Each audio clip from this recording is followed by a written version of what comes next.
Hey everyone, Kareem Rae here, and today we have Gabriel Cabral, who is a professional footballer at Tormenta FC in USL One. Gabriel, how's it going? Going well. Thank you for the opportunity to be here and speak about my career a little bit. Thank you. Absolutely. Let's start with an icebreaker. Who is your favorite team? Uh, Fluminense from back home. That's the team that I played for in my academy years. That's the team that my parents supported when I was growing up. So that's the team that I went to stadiums a lot to watch them play. It's the team that Marcelo came from, that Thiago Silva came from.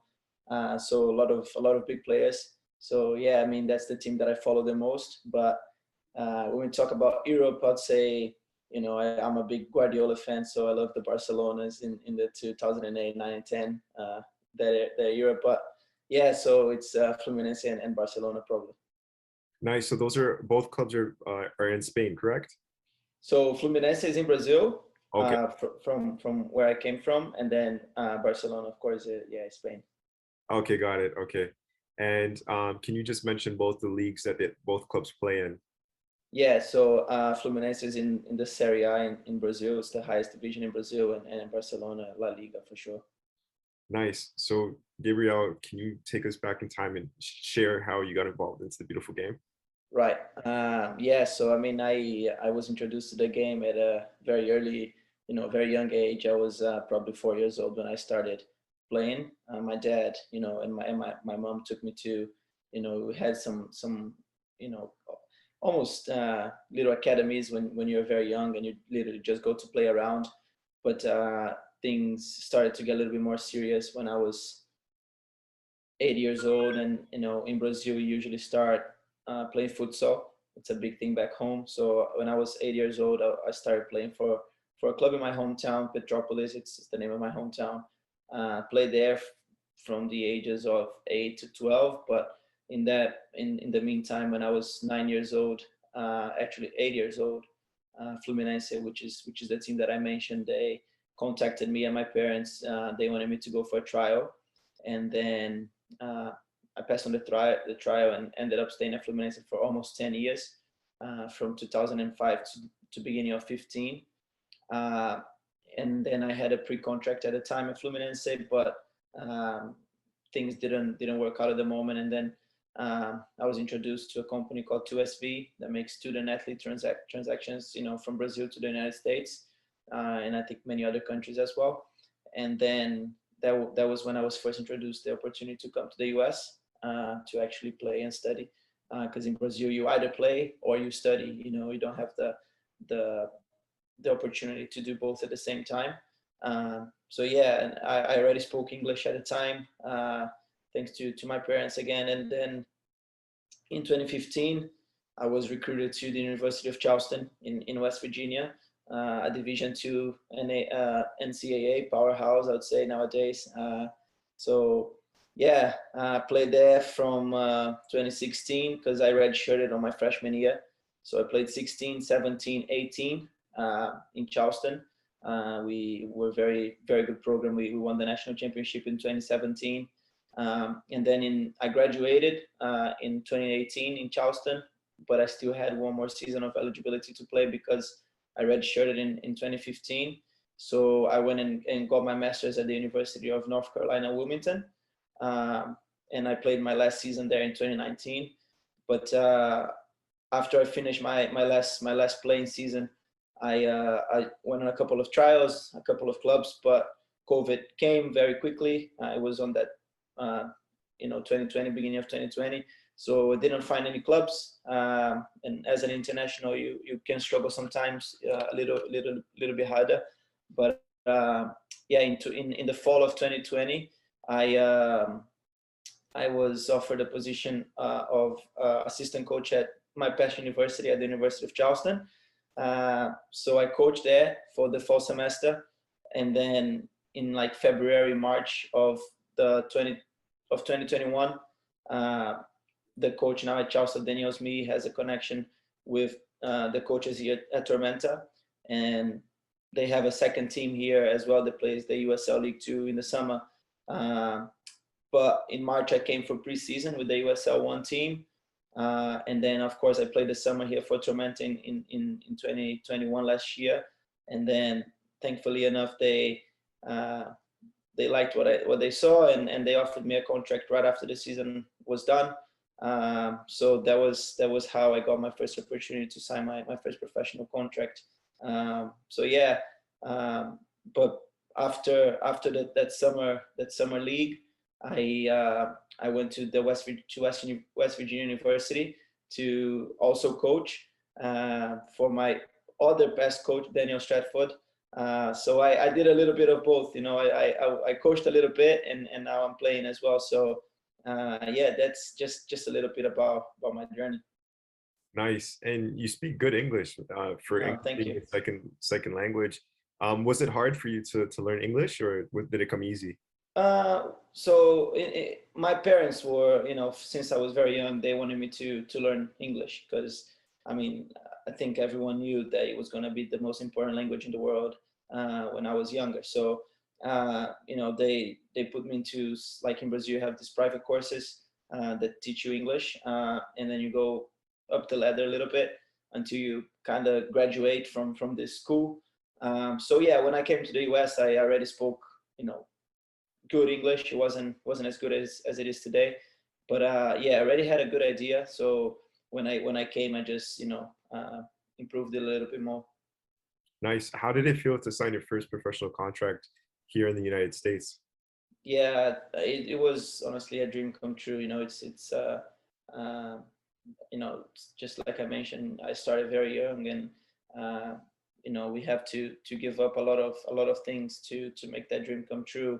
And yeah, when we sat down in the room, and then they were like, yeah, we would like to offer you a professional contract, I was just, it's rewarding for everything that I went through, and leaving my parents and my friends far away back home, and coming to the US pretty much by myself, and yeah, having that opportunity is the best feeling for sure.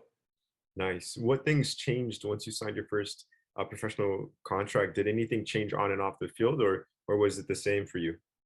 um I'd say that, of course, it changes. It comes with the baggage that you're a professional player. That's your job. That's what you do for a living. But uh, I feel like at the end of the day, it's the same game. I'm still doing the same things that I used to do. Of course, the game is different, of course, just because the level is definitely higher. But I don't think much change in terms of my preparation, in terms of my behavior, in terms of what I perceive as the correct things to do.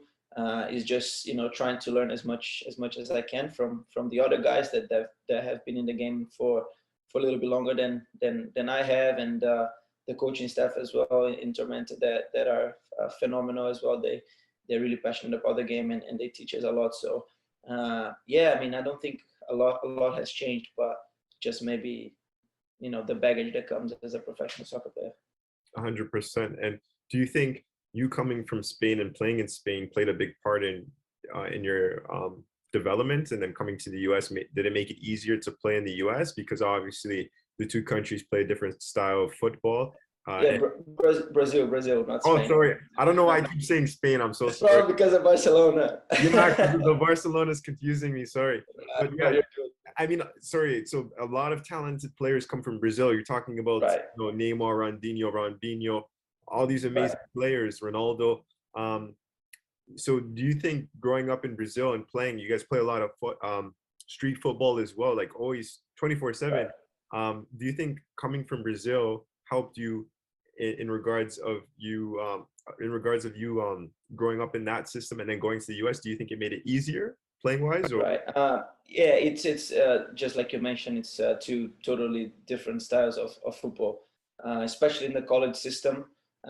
Is very different.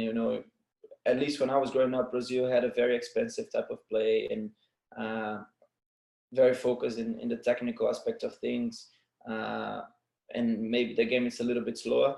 When I got introduced to the college game, it was a little bit of a shock because, well, the team that I went to in Charleston had a lot of older guys with a lot of experience in English clubs, and Germany and Italy, and they were very old already, about to graduate, seniors and all those things. But so yeah, that that the first shock of like a lot of running, a very physical game was a little bit different for me to get used to, which I'm very thankful to my coaches at the time to give me the red shirt. Chris Grassi, now he's the head coach at Marshall University, and then Strats as well. They sat together and decided that it was the best path for me. So I'm very thankful to that. That helped me, acclimatize a little bit to the game, to the speed and the physical level as well. So that was the main shock for me. Of course, whenever you get that speed, fixed in your mind, I think that the technical side of Brazil definitely helps, because then when you understand the speed, then you can utilize your technical abilities to do some other things that maybe people that play the American game are not maybe doing. But yeah, I think it was more of a little cultural shock, but other than anything else. Got it. So Gabriel, what advice would you give to the next generation of soccer players growing up right now that want to go pro, that want to be in your position? Right. Honestly, it's a little bit of a cliche, but I think you gotta believe. You gotta believe in your dreams. You gotta believe that you can do it, because I went through a lot of difficulties after I finished my college career, especially that I was like, I've had a very successful youth career back at home, and then coming to the US, I've had a very successful career as well. But then suddenly after you finish that college career or whatever path you have, and you don't get that opportunity, you can go down on yourself a little bit.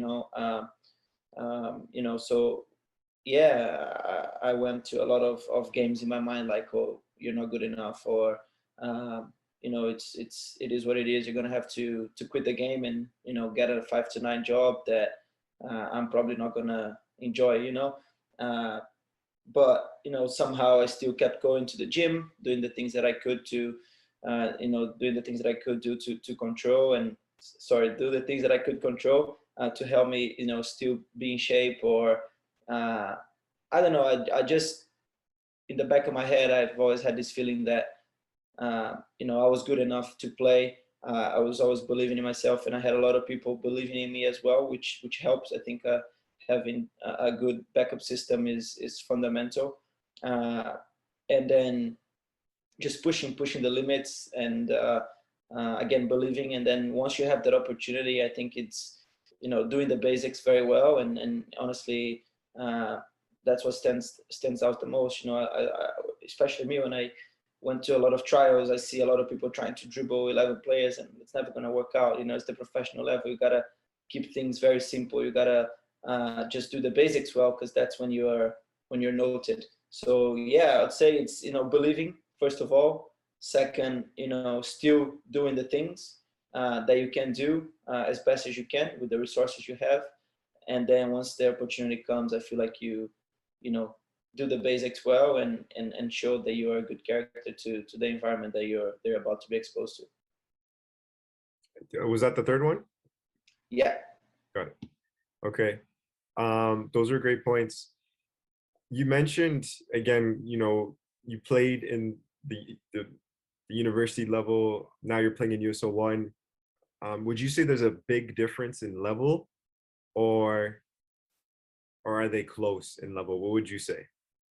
I would say that there's a lot of very good teams in the university level, but there's definitely a difference between the professional level and the university level. I think that in the university game, you can still get away with some of the things that you just take for granted, that you really cannot take for granted in the professional level. If you switch off for half a second, you're gonna get punished, and you're gonna be 1-0 down. So yeah, I mean, there's definitely similarities, especially in the US. I feel like a lot of teams still play the very direct game based on what I've seen so far, which is kind of similar to the college level, but that direct game is a lot better in the professional level than it is in the college level. just by the physical level that is much higher in the professional level, the sharpness of the passes, the sharpness of just everything, just your mental capacity in the professional level is much higher. So yeah, I mean, there's some similarities, but also some big differences that make the professional level a professional level. 100%. You mentioned that, the mental side of the game, that you were, thinking about almost, leaving the game, getting a 9 to 5, so on and so forth. How did you stay positive and strong in your mind to say, I'm going to continue to push, I'm going to continue to work hard and work towards that opportunity and get it? Right. Honestly, yeah, I think just like I mentioned before, it's that system, the backup system. I think it helps very much, because sometimes you're gonna get down on yourself, and it is what it is. I think 0.5% of people are always confident and always positive, but the rest of us, I think we're all going through some type of struggle. But it's just, at least for me, I've always had something in the back of my head to keep pushing me to something. I didn't know what was coming. I didn't know what the next day was going to look like, and that was literally what it was. I was just trying to, if an opportunity eventually comes, I need to be ready, because otherwise I'm not already in the professional game. So if I'm not ready, how am I going to be? So I think I've always had this belief and this confidence that I was good enough, that I could play in the next level. And yeah, I think it's just that perseverance and that belief and that confidence in yourself that you can do it. You gotta believe in yourself, because if you don't, who will believe in you? You know what I mean? Yeah, 100%. Did you have an agent to help you with signing your first professional contract, or was that something that you did on your own? Yeah, so I came to Tormenta during that summer, and after the summer was done, when they offered me the contract, I didn't have an agent at the time, but I did sign right after that, and actually between the summer, and right after I was playing. So yes, I had some type of help negotiating the contract, but like getting to Tormenta, kind of not. So I would say I had help, but I also didn't have help to get this opportunity, other than my coach that knew the connection here, that allowed me to come for a trial. But I still had to prove myself in a trial. I didn't have like, okay, here's your first professional contract. I don't think it happens to anyone like that. You actually have to grind, and you have to do the things that you have to do to get that opportunity. So yeah, I didn't have an agent, so I performed well in the summer, and then after that, that good summer, then I had an agent after that, professional offer that I received. Can you mention who your agent is right now? Yeah, Dennis Chin. Nice. And how'd you come across him? Through the summer, I was playing. Had a friend of mine that had connections with him, and he mentioned it to me, and then he reached out, and we started conversations from that point on. Nice. I haven't met Dennis Chin yet, but I recently just connected with him and his Right. founding partner. So he connected us. He connected me to you. Right. Shout out. So shout out to them, and they're Yeah. And again, it's awesome to have you on. So diving into our last two questions, what position do you play? I play as a center mid, 8, 6, or 10. I'd say that I can play in any of those three. Pretty good. But I'd say that if I would choose a position, I'd say more of an 8 than any of the other two. But I definitely feel comfortable with all of the midfield positions. Nice. You like to be in the action a lot. Well, Yeah. for sure. What advice would you give to players that play in that same position that has helped you in your game? Keep it simple. Check your shoulders, and yeah, just keep it very simple. Just make sure you're always ahead of your position, in terms of your game reading, in terms of your mental capacity. If you're tired, try not to show that you're tired. Just stay as positive as you can, and again, keep things very basic and simple and clean and sharp. Great points. What about training wise? Like, do you do anything different to train, or do you just keep it simple again and master the basics? Yeah, I think it's I think that I try to do the basics. I think everyone that is at a high level, they do the basics very well, unless you're talking about the sports genius, Messi and Ronaldo and all those guys and Neymar, that will be able to, in a split second, do something that no one was seeing and just win the game for their respective teams. But yeah, I mean, during training, I think it's being very focused, and being appreciative of the opportunity that you're having and enjoying, because you never know what's going to happen. So yeah, I feel like it's appreciating the moment, trying to learn as much as you can from your coaching staff, and yeah, just doing what they're telling you to do, and sometimes ask yourself, okay, so why are we doing this specific drill?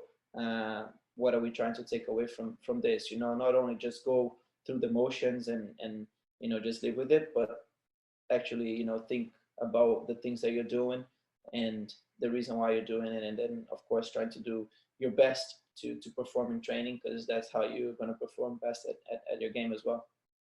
Definitely. And leading towards the last question before we dive into the fun questions, what's your most memorable soccer moment in your life? Definitely my professional debut. I mean, it's something that I think all of us that play the game are looking forward to. First time that I stepped into the locker room and I saw my shirt with my name on it, and it's just it's a very special moment, I think, for everyone that plays the game. We unfortunately lost the game, which was very, very sad and frustrating. But after that, we actually in a very good run, top of the table at the moment, which is very good. But definitely that first professional match is something that I will forever remember, because yeah, it's a very special moment. Nice. And congratulations to you to signing your first professional career in 2021, right? Yeah, and I signed it after the summer, and then yeah, this is my first actual season. But yeah, I signed it in 2021. Nice. Well, congratulations to you. Thank you, appreciate it. Leading towards our fun questions, you got to answer them fast, Gabriel. Okay? Let's do it. Let's do it. All right. So, who's your favorite? Who's your favorite team? Fluminense. Favorite player? Messi. Favorite cleats? Copa/Tiempos. Favorite food? Does chocolate count? We'll count it. Favorite artist musically? U2, the band U2. Messi or Ronaldo? Messi. Let's just say we're gonna play FIFA. Who's your first team you're choosing to play with? Nowadays, Liverpool. Ah, let's go. 2 goals in a game or 1 goal and 1 assist? 2 goals in a game.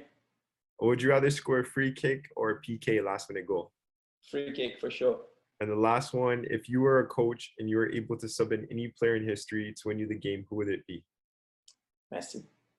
Nice. So I'm assuming Champions League is next week. Yes, May 28th. Yes, that's right. I think so. Yeah. So yeah, next week. I'm assuming you're going for Liverpool beating Man City in the finals. Yeah, I was actually a little bit mad when City lost that crazy game to Madrid. So it's a Madrid and Liverpool final, right? Yes. Okay, got it. Sorry, I mixed it. But I'm definitely going to root for Liverpool there. I like Klopp a lot, and yeah, just feel like they play very good football. Yeah, 100%. Their team's stacked, man. Stacked. Yeah, they're very good. Okay, awesome. Did I miss anything, or was there anything else that you wanted to add or discuss? No, I think that was pretty good. Unless you wanna ask me something else, I think you covered everything else. Yeah. Yeah. All right, awesome. Well, Gabriel, before we go, I just want to thank you for taking the time for joining us on the One Soccer Nation podcast today. No, I appreciate your time. I appreciate the space as well to to spread my story a little bit, and hopefully I could help somebody out there that is trying to pursue the same path that I did. Thank you. Absolutely. The next gen is looking up to you, so they're definitely going to tap in and listen to your story. I appreciate it, man. Thank you.